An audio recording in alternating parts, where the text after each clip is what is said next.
Assalamualaikum warahmatullahi wabarakatuh. Perkenalkan, saya Nila Musdalifah dengan NIM 2381070100 kelas PGMI 5D dengan mata kuliah pembelajaran IPS di Yanto SD.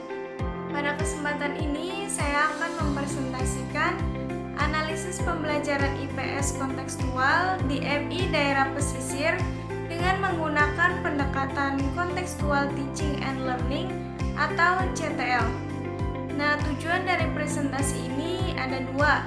Yang pertama, saya akan menjelaskan pentingnya pembelajaran IPS yang kontekstual dan berbasis lingkungan lokal bagi siswa MI. Yang kedua, saya akan merancang skenario pembelajaran IPS menggunakan pendekatan CTL yang sesuai dengan kondisi daerah pesisir. Nah, kasus yang saya bahas terjadi di sebuah MI yang berada di daerah pesisir. Lingkungan sekitar sekolah sebenarnya sangat kaya, seperti adanya nelayan, tambak ikan, dan pengolahan hasil laut. Namun, guru mengalami kesulitan karena buku paket yang digunakan itu lebih banyak membahas pertanian dan perkebunan, sehingga kurang sesuai dengan konteks kehidupan siswa MI. Pentingnya pembelajaran IPS kontekstual dan berbasis lingkungan lokal bagi siswa MI. Pembelajaran IPS yang kontekstual dan berbasis lingkungan lokal sangat penting bagi siswa MI karena membantu mengaitkan materi pembelajaran dengan realitas kehidupan sehari-hari siswa. IPS tidak hanya bertujuan menyampaikan pengetahuan sosial, tetapi juga membentuk pemahaman dan sikap siswa terhadap lingkungan sosialnya.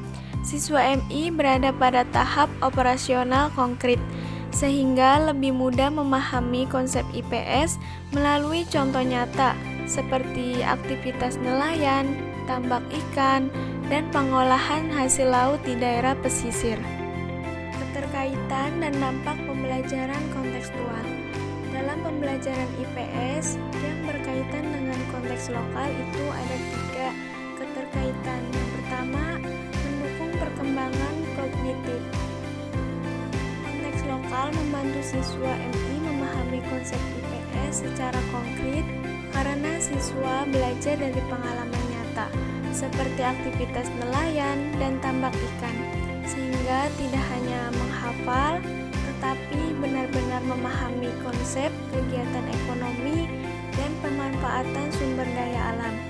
Selain perkembangan kognitif, yaitu membentuk sikap sosial dan ekologis. Melalui konteks lokal, siswa belajar menghargai pekerjaan masyarakat pesisir serta menumbuhkan kepedulian terhadap kelestarian lingkungan laut sebagai sumber kehidupan bersama. Selain membentuk sikap sosial dan ekologis, ada meningkatkan motivasi dan makna belajar. Pembelajaran yang dikaitkan dengan lingkungan sekitar membuat siswa lebih tertarik, aktif, dan merasa bahwa materi IPS bermanfaat dalam kehidupan sehari-hari sehingga pembelajaran menjadi lebih bermakna. Dampak negatif jika pembelajaran IPS tidak kontekstual. Yang pertama itu materi sulit dipahami siswa MI. Jadi materi IPS menjadi abstrak karena tidak disertai contoh nyata, sehingga siswa MI yang berpikir konkret kesulitan memahami konsep. Selain itu, motivasi dan keaktifan belajar juga menjadi rendah.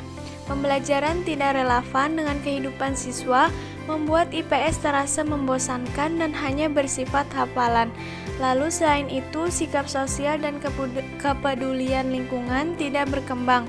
Jadi siswa tidak belajar menghargai kehidupan masyarakat sekitar dan kurang memiliki kesadaran menjaga lingkungan. Selanjutnya, konsep CTL dalam pembelajaran IPS. Yang pertama, pembelajaran dikaitkan dengan kehidupan nyata siswa. Jadi, materi IPS dihubungkan dengan pengalaman sehari-hari siswa agar mudah dipahami. Lalu selain itu, belajar melalui pengalaman dan lingkungan sekitar. Jadi, siswa belajar dengan mengamati lingkungan sebagai sumber belajar, bukan hanya dari buku saja. Lalu, pengetahuan dibangun melalui aktivitas.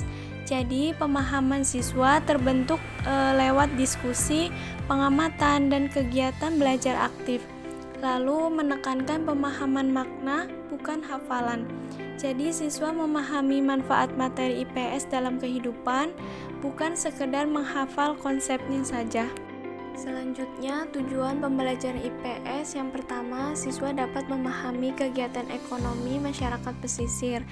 Contohnya seperti nelayan dan pengelola tambak serta peran kegiatan tersebut dalam memenuhi kebutuhan hidup. Lalu, siswa dapat mengidentifikasi pemanfaatan sumber daya alam laut. Jadi, siswa dapat mengenali berbagai sumber daya alam laut dan cara pemanfaatannya secara bijak oleh masyarakat pesisir dalam kehidupan sehari-hari. Lalu, selain itu, menumbuhkan sikap peduli lingkungan pesisir. Jadi, siswa dibimbing untuk memiliki kepedulian terhadap lingkungan pesisir dengan menjaga kebersihan laut dan memanfaatkan sumber daya alam secara bertanggung jawab. Skenario pembelajaran IPS disusun ada 3 tahap. Yang pertama itu pendahuluan, yang kedua kegiatan inti, yang ketiga penutup. Yang pertama pendahuluan. Jadi guru mengaitkan materi dengan pengalaman siswa di lingkungan pesisir melalui gambar atau video nelayan dan tambak ikan.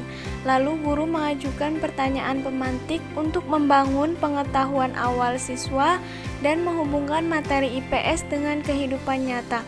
Lalu yang kedua ada kegiatan inti yang berupa observasi, diskusi, dan kerja kelompok. Yang pertama observasi, jadi siswa mengamati gambar atau video kegiatan ekonomi masyarakat pesisir seperti nelayan dan pengolahan hasil laut. Lalu diskusi, jadi siswa mendiskusikan jenis kegiatan ekonomi dan pemanfaatan sumber daya alam laut yang diamati.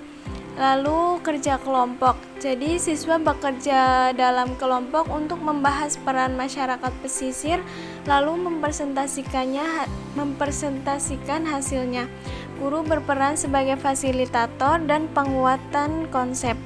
Yang terakhir penutup atau refleksi. Jadi guru dan siswa menyimpulkan pembelajaran, siswa menyampaikan refleksi singkat tentang hal yang dipelajari dan pentingnya menjaga lingkungan pesisir. Lalu guru hanya menegaskan nilai kepedulian lingkungan. Selanjutnya komponen CTE dalam pembelajaran IPS. Yang pertama ada konstruktivisme, yaitu siswa membangun pengetahuan dari pengalaman dan pengetahuan awal yang dimiliki. Nah, contohnya siswa menceritakan pengalaman melihat nelayan, melaut, atau tambak ikan di sekitar rumahnya. Lalu yang kedua ada inquiry. Jadi siswa belajar melalui proses menemukan informasi secara aktif. Nah, contohnya siswa mengamati gambar atau video aktivitas nelayan, lalu menyimpulkannya jenis kegiatan ekonomi yang dilakukan. Lalu bertanya atau questioning. Jadi pertanyaan digunakan untuk menggali pemahaman dan rasa ingin tahu siswa. Contohnya guru bertanya, mengapa nelayan melaut pagi hari, atau apa manfaat tambak ikan bagi masyarakat. Lalu learning community, jadi siswa belajar melalui kerjasama dan berbagi pengetahuan dengan teman. Contohnya siswa bekerja dalam kelompok untuk membahas nelayan, tambak ikan, dan pengolahan hasil laut. Lalu modeling, yaitu guru memberikan contoh atau gambaran nyata sebagai acuan belajar siswa. Contohnya, guru menjelaskan alur kegiatan ekonomi, nelayan menangkap ikan, lalu ikan dijual, lalu dikonsumsi masyarakat. Nah, yang terakhir yaitu refleksi. Jadi, siswa mengingat dan menilai kembali apa yang telah dipelajari. Contohnya, siswa menyampaikan hal baru yang dipelajari tentang kehidupan masyarakat pesisir. Lalu, yang terakhir penilaian autentik. Jadi, penilaian dilakukan berdasarkan proses dan hasil belajar siswa secara nyata. Contohnya, guru menilai keaktifan diskusi, hasil kerja kelompok, dan jawaban refleksi siswa. Dari analisis tersebut, dapat disimpulkan bahwa pembelajaran IPS harus bersifat kontekstual dan bermakna. Lingkungan lokal, seperti daerah pesisir, dapat dimanfaatkan sebagai sumber belajar yang efektif. Guru guru MI memiliki peran penting dalam merancang pembelajaran IPS yang relevan dengan kehidupan siswa. Nah, sebagai calon guru MI, saya menyadari bahwa pembelajaran IPS tidak hanya menyampaikan materi, tetapi juga bentuk sikap dan kesadaran sosial siswa. Demikian presentasi yang dapat saya sampaikan. Terima kasih, kurang lebihnya mohon maaf.